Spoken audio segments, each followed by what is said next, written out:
मुख्यमंत्रियों का तो जो नफरती भाषण आप असम के देखें, उत्तर प्रदेश के देखें, मतलब विश्वास ही नहीं होता है कि ये संवैधानिक पदों में हैं। 5 साल निकल गए, वो सही वक्त नहीं आया कि जिन्होंने नफरती भाषण दिए जिससे दंगा शुरू हुआ, उनके खिलाफ एफआईआर तक दर्ज नहीं है। वो एक आइडियोलॉजी से प्रेरित है, वो आइडियोलॉजी संविधान के मूल्यों के बिल्कुल विपरीत है। इनकी विचारधारा संविधान के और आज़ादी की लड़ाई के मूल्यों के बिल्कुल विपरीत। नफ़रत का जवाब हमेशा मोहब्बत से दें। अंधेरे से लड़ना हो तो अंधेरा ही और आप करेंगे तो अंधेरा ही गहरा होगा। नमस्कार, आप देख रहे हैं नेशनल दस्तक और मैं हूं रंजय कुमार। ऑपरेशन सिंदूर हुआ और सक्सेसफुल रहा और उसके बाद से लगातार ऑपरेशन सिंदूर की चर्चा चल रही है और कर्नल सोफिया सबसे ज़्यादा बयानों में रही, सुर्खियों में रही, जिस प्रकार से वो प्रेस ब्रीफिंग के दौरान ऑपरेशन सिंदूर का चेहरा बनी। लेकिन उसके बाद जैसे ही ऑपरेशन सिंदूर स्थगित होता है, जिसको लेकर प्रधानमंत्री मोदी ने खुद कहा है कि अभी ये रुका नहीं है, बस स्थगित हुआ है, लेकिन उसी दौरान मध्य प्रदेश के कैबिनेट मंत्री का बयान आता है जो कहते हैं कि आतंकियों की बहन भेज के ही मोदी जी ने उनको बर्बाद कर दिया। लेकिन वहाँ पर एफआईआर जो है हाई कोर्ट के संज्ञान के बाद लिया जाता है और दूसरी तरफ अशोका यूनिवर्सिटी के प्रोफेसर हैं, प्रोफेसर अली खान साहब, और जब उन्होंने पोस्ट की और उन्होंने लिखा कि बस उनका कोई ग्राउंड से लेना देना नहीं था, उन्होंने पोस्ट की और इस बात पे जो है उन पे एफआईआर हो गई। ये मामला है। सर, क्या कहना चाहेंगे? दोनों मामले हैं। एक तरफ जो कैबिनेट मंत्री हैं वो खुल के कह रहे हैं कि आतंकियों की बहन को भेजकर मोदी जी ने उनको तबाह कर दिया, और इस मामले में हाई कोर्ट ने जब संज्ञान लिया तब जाकर एफआईआर हुई। और अशोका यूनिवर्सिटी के जो प्रोफेसर अली खान साहब हैं उन्होंने एक पोस्ट किया साधारण सा, जिसमें उन्होंने इस बात की चर्चा की कि उनका ग्राउंड से कुछ लेना देना नहीं है, प्रेस ब्रीफिंग की है, तो एफआईआर हो जाती है, 2 दिन के पुलिस रिमांड पे भी चले जाते हैं। तो ये दोहरा चरित्र पर क्या कहना चाहेंगे सरकार के? देखिए, बहुत हमें सरकार को बेनकाब तो करता ही है। प्रोफेसर अली ने जो फेसबुक पोस्ट किए, मैंने उनको बहुत ध्यान से पढ़ा। ये सरकार की देन है कि सब लोग अब पढ़ रहे हैं कि उन्होंने कहा क्या। उन्होंने ये बात तो कही जो आपने कहा, कर्नल सोफिया बस सरकार के प्रेस ब्रीफिंग कर रही थी, मतलब वो नीतियों को तय तो करनी ही नहीं थी। लेकिन जो ज़्यादा बड़ी बात उन्होंने कही थी कि नफ़रत का मतलब कोई हमारे साथ नफ़रती हमला किया, उसका जवाब हम युद्ध में जाएं, आम लोगों की, साधारण लोगों की जाने जाती हैं, शांति के रास्ते ढूंढने हैं, सम्मान के साथ, इंसाफ के साथ हम लोगों को मतलब युद्ध में, लड़ाई में जो खून बहता है वो साधारण लोगों का खून बहता है, उसमें हम और दूसरे किस्म के हल ढूंढने। ये बात मैं कई बार कहा हूँ। हर चीज़ जो उन्होंने कहा है मैंने बहुत बार कहा है और बुलंदी से कहा है।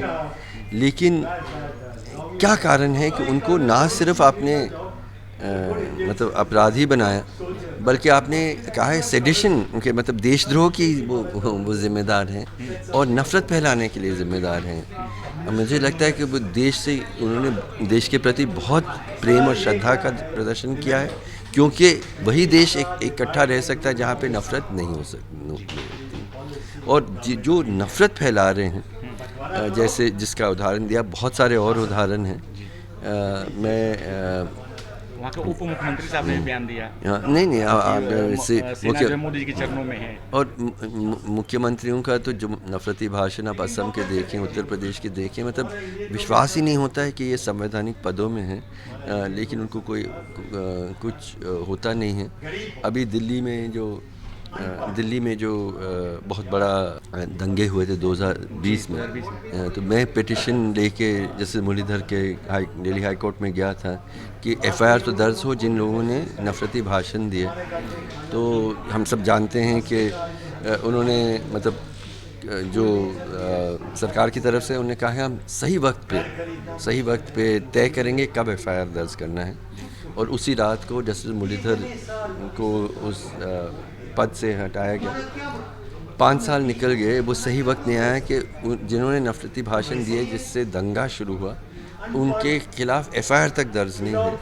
और इतना इंतज़ार किया कि उनमें से एक अब जो नफरती भाषण जिन्होंने किया वो आज मंत्री हैं दिल्ली सरकार के, और ना सिर्फ मंत्री हैं बल्कि लॉ एंड जस्टिस के मंत्री हैं जिन्होंने नफरती भाषण दिया। तो सरकार के जो तो सर ये दोहरी दोहरा चेहरे रवैया जो है इसका कारण क्या है? क्या इसके पीछे कि जब इस एक ही बयान दो लोगों ने दिए तो एक पे तो एफआईआर हो रही है।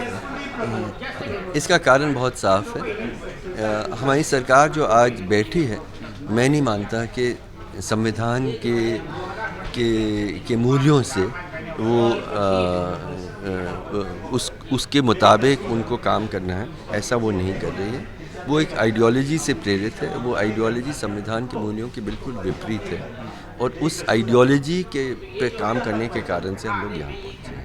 सर एमपी में ग्वालियर बेंच में बाबा साहब भीमराव अम्बेडकर की मूर्ति लगने को लेकर विवाद हो रहा है। खुद वहाँ के रजिस्ट्रार साहब ने जो है उस पर इजाज़त दी, लेकिन प्रथम कानून मंत्री भी रहे हैं, लेकिन उनकी मूर्ति को लेकर कुछ मनुवादी जो लोग हैं, वो वकील जो हैं, वही जो उनका विरोध कर रहे हैं कि ये मूर्ति नहीं लगनी चाहिए। अब वहाँ तिरंगा लगा दिया गया जहाँ पर मूर्ति लगनी चाहिए। क्या कहेंगे सर?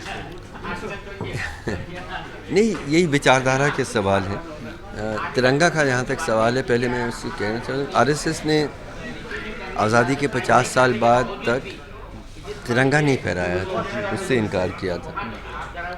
बाबा साहब अम्बेडकर ने क्या कहा था? उन्होंने कहा था कि मैं हिंदू मज़हब में इतना ज़्यादा शोषण और असमानता और जाति व्यवस्था है, इसलिए मैं हिंदू मज़हब को ही छोड़ूंगा, और अंत में उन्होंने छोड़ा भी। तो उस इंसान की मूर्ति जो मतलब ब्राह्मणवाद के इतने खिलाफ हैं, उसकी मूर्ति का उन्होंने विरोध किया, तो उससे बहुत ज़्यादा आश्चर्य हमें की ज़रूरत नहीं है। सर रोहिंग्या रिफ्यूजी को लेकर आप लोगों ने भी बात की। सरकार खुद इस बात को जब अंतर्राष्ट्रीय मंचों पे जाती है सरकार, तो कहती है कि हम वसुधैव कुटुंबकम में विश्वास करते हैं, लेकिन जब रोहिंग्याओं की बात आती है तो उनका नज़रिया बदल जाता है। देखिए, ये मतलब मिथ्या है। मतलब ये कहना कि आपकी नीतियाँ मतलब हर हिंदुस्तानी ही कुटुंब का हिस्सा नहीं मान रहे हैं, और मुसलमान और क्रिश्चियन को एक दूसरे दर्जे के नागरिक से तो कहाँ एक परिवार को मान रहे हैं।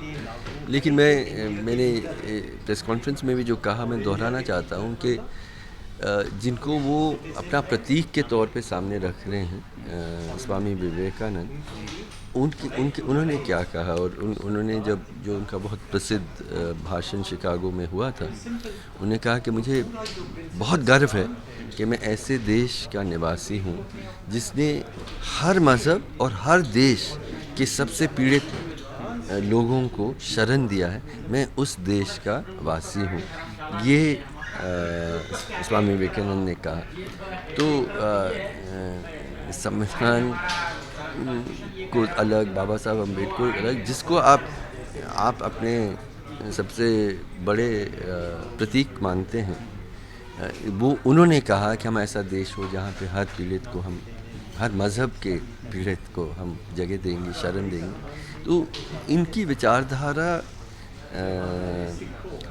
संविधान के और आज़ादी की लड़ाई के मूल्यों के बिल्कुल विपरीत है। सर हेट स्पीच का ही एक सवाल है, आखिरी सवाल सर, कि हेट स्पीच को लेकर नेताओं के बयान बहुत सारे हैं और आए दिन आते रहते हैं, तब कोई भी कार्रवाई नहीं होती, लेकिन जब भी कोई एकेडमिशियन, प्रोफेसर या आम नागरिक जब इस तरह की कोई बात करता है, साधारण से साधारण बात करता है और जो सरकार को खराब लगती है, तुरंत एक्शन होता है।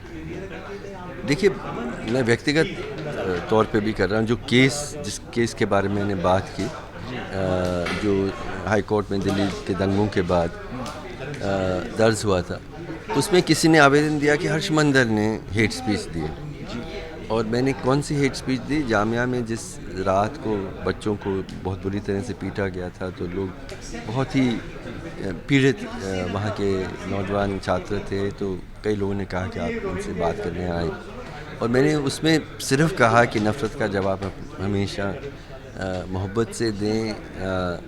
मैंने ये कहा कि अंधेरे से लड़ना हो तो अंधेरा ही और आप करेंगे तो अंधेरा ही गहरा होगा। इस तरह की बातें मैंने की कि और उसको वही नफ़रती भाषण वो कह रहे हैं। आपने हमें समय दिया सर, बहुत बहुत धन्यवाद। Thank you. तो हमारे साथ बात कर रहे थे पूर्व रिटायर्ड अधिकारी हर्ष मंदार साहब। जिस प्रकार से कर्नल सोफिया को लेकर जो बयान विजय शाह ने दिया था, तब तो हाई कोर्ट को संज्ञान लेना पड़ा था, लेकिन प्रोफेसर अली खान ने एक पोस्ट लिखी और उसके बाद तुरंत जो है FIR हो गई है और इस बात को लेकर अब लगातार खबरें बन रही है। आप क्या सोचते हैं इस बातचीत पर अपनी राय ज़रूर दें। मैं रंजय कुमार, कैमरामैन आशिक के साथ, नेशनल दस्तक की आपसे गुजारिश है कि अगर इसको बचाना चाहते हैं तो नेशनल दस्तक को सब्सक्राइब करने के लिए रेड कलर के सब्सक्राइब बटन को दबाएं, फिर बेल आइकन की घंटी दबाएं। नेशनल दस्तक को बचाने के लिए बहुत जरूरी है कि हर खबर को शेयर करें, लाइक करें, कमेंट जरूर करें।